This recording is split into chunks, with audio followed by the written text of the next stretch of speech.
In this video, I hope to give you a basic foundation of your Bible. What is the construction of the Bible? Why is it put together the way it is? So that you could feel more comfortable reading it and understand why it's put together the way it is. It's a fascinating book in and of itself. It is written by more than 39 authors over a period of time more than 1,500 years, and yet its theme remains the same throughout. So, I want to discuss that with you so that you understand how to read your Bible. This is my Bible. I recommend a physical Bible, and using your phone is great. It has its purposes, but having a Bible is very necessary. Why? Because when you are familiar with your Bible, you have instant context. If I say, for example, to look up something in Jeremiah, well, you can look that up quickly on your phone, very quickly, or you can flip through the pages, which might take you a little bit longer unless you're very familiar. But on your phone, you have no context. In your Bible, you can physically say, oh, well, gee, that's in the Old Testament. And that is surrounded by the other prophets that I know. So it must be a prophetical book. So that gives you instant context if you just know just the basic foundations of the Bible itself. And that's what we're going to do today, talk about the basic foundations. I want to refer you to a previous video that I made about the importance of the Bible because the Bible is our authority. It is what we stand on. If you were in college and you wrote a paper for a professor in higher classes, especially in graduate school, you had to have citations. Why? Because the citations led you to your authority. The Bible is our authority. It is our citations. Otherwise, I'm just speaking from myself, and I don't speak with the authority of God, but His Bible does. Again, let me refer you to the previous video that I made about the Bible and to a subsequent video that I'm going to make about how we got our Bible and why can we rely upon it. But right now, let's just look at the Bible itself. I'm going to share a page with you from the table of contents. And let me just get there. This is the table of contents of my Bible. So you can see that it has two parts. Each of these parts we call books. They may have been a letter written, they may be just something short, something small. We call them books just because that's a name that's easy for us. So you see that it's divided into two parts, an Old Testament and a New Testament. The Old Testament was written primarily, almost entirely, in Hebrew. Now, Hebrew became a dead language. Now, it has come back to life a little bit. There's teachings about it, but it is primarily a dead language. It's not really spoken as a first language for anybody anymore. This Old Testament is all before the birth of Jesus. It is the largest part of the Bible, and there are 39 parts or 39 books in this Old Testament. You see, the last one is Malachi, and Malachi was written 400 years before the birth of Christ. After Malachi, there was a silent period until the birth of Jesus. Now, these first four books of the New Testament, Matthew, Mark, Luke, and John, are actually biographies about Jesus. Those four books talk about Jesus and his time on this earth, what he did, what he said, the parables he told, things like that. Now, the New Testament, by the way, 400 years later, is written almost in its entirety in Greek. There are 27 parts or 27 books. Quite frankly, most of these are letters, other than these first biographies and the Acts of the Apostles. So we'll talk about the parts in each section because they are not in chronological order. And that's important to remember.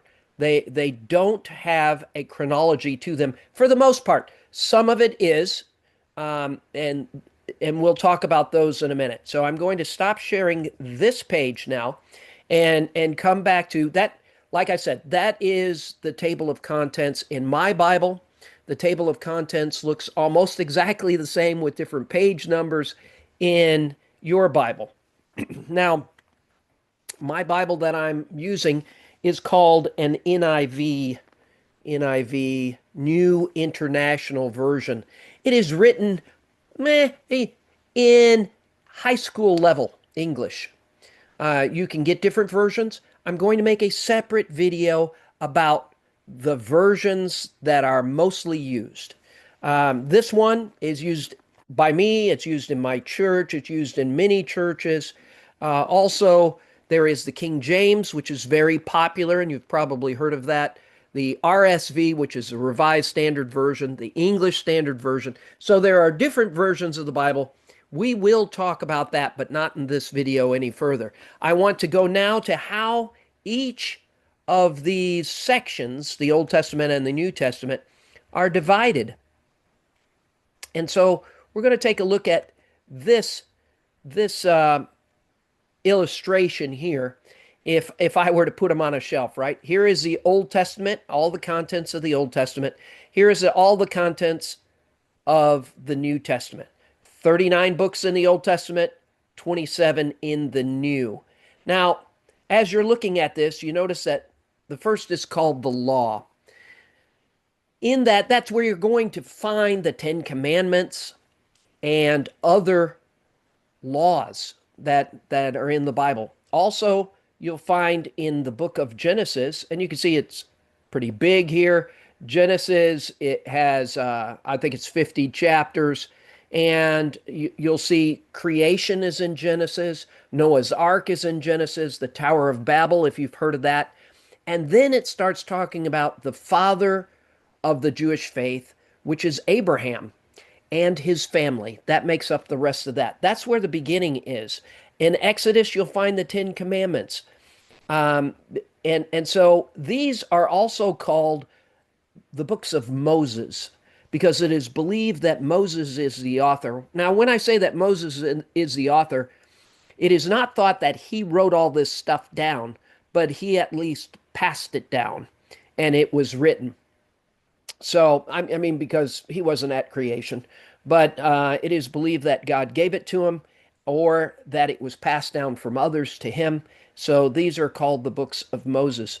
The next section here is called the history.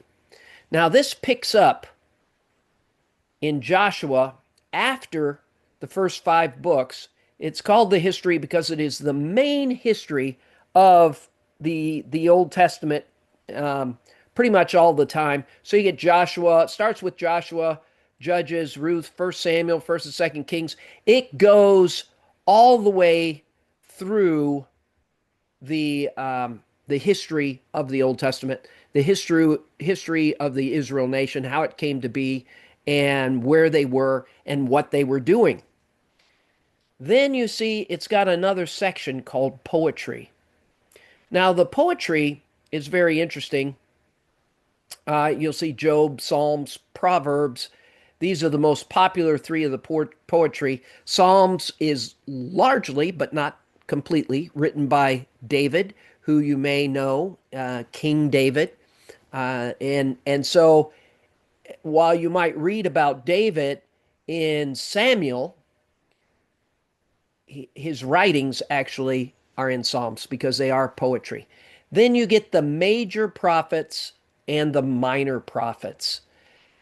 The prophets, well, the prophets speak about what they see going on in their environment, as well as some into the future.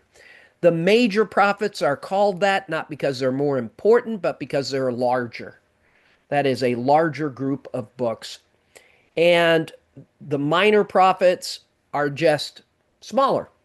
So they may take up at best 12 chapters, I think is the most. Some of them are just a couple of chapters. They're short, but they address something specific in the history and may address something in the future as well.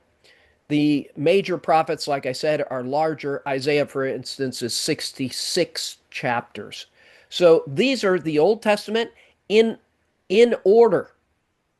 Now this is how it goes. It goes this way in order. Malachi, the last prophet to speak, is in time also the last as well. Like I said, 400 years before the birth of Christ. In the New Testament, then you get the Gospels, which is basically the history, the biography of Jesus. And then you come to Acts, and it is the history of the church. So you might say the history of the Old Testament is reflected here in the history of the church. By the way, the New Testament is written only over a period of about 100 years. Then you get the letters. Again, we call them books, but these are actually letters. All of these are written by Paul. You may have heard of Paul the Apostle. So the letter Romans is written to the church in Rome. The letter to the Corinthians, there are two separate letters. They are written to the church in Corinth. And so we learn a lot about what was going on in the church, but also doctrines and advice as Paul is teaching and or correcting the churches that are being birthed after the death and resurrection of Christ. And then we have Hebrews. Nobody knows who wrote Hebrews. Some say it was Paul, but we don't know. Then you have James, and that is written by James. Peter's written by Peter. John's written by John. Jude takes up one chapter, and then you have a book of prophecy, Revelation, also written by John. So this is the way the Bible is constructed. So now, if someone says to you, turn to the book of Jeremiah, well, you can turn right over there. There it is. You might need to look at your table of contents to find out where it is for a little while, but you'll quickly remember this. And you go to Jeremiah and you go, oh, that's one of the major prophets. That is a very important prophet who wrote a lot of material. Now, again, all of them are important.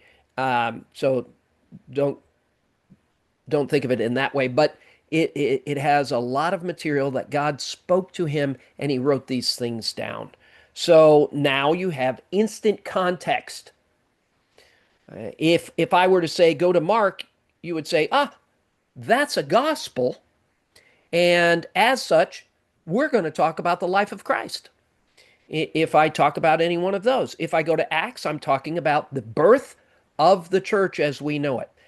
And again, these letters written by Paul, by the way, they are included here in the Bible in order of their size, not in order of which they were written, in order of their size. The letter to the Romans is the longest, and then it declines all the way down, and they get shorter. So keep that in mind as well. Hopefully, just this little bit that I've been explaining to you is giving you the context you need to open your Bible and to begin to be familiar with it. If you've never opened a Bible, I recommend you go to the Gospels first. Let's read about the life of Christ. And you'll see I'm going to turn right there right now. I am going past the major prophets right now, past the minor prophets, and you see that I come to the New Testament. I'll hold that up a little bit for you. And I'll just show you here. New Testament, and then it starts with Matthew. I write in my Bible. Don't be afraid to write in it. And then you could start reading about Jesus right there. Lots of people recommend you start with the Gospel of John. John is very poetic and he's very complete. And so you could start reading about Jesus. And right there you have context, You know where you are and you know what's happening. I recommend you buy a Bible. And I also recommend you, if you've never owned a Bible, you can start with an NIV, but you can also watch my video that is upcoming on different versions of the Bible to get an idea of which one you may like. All right, God bless you all.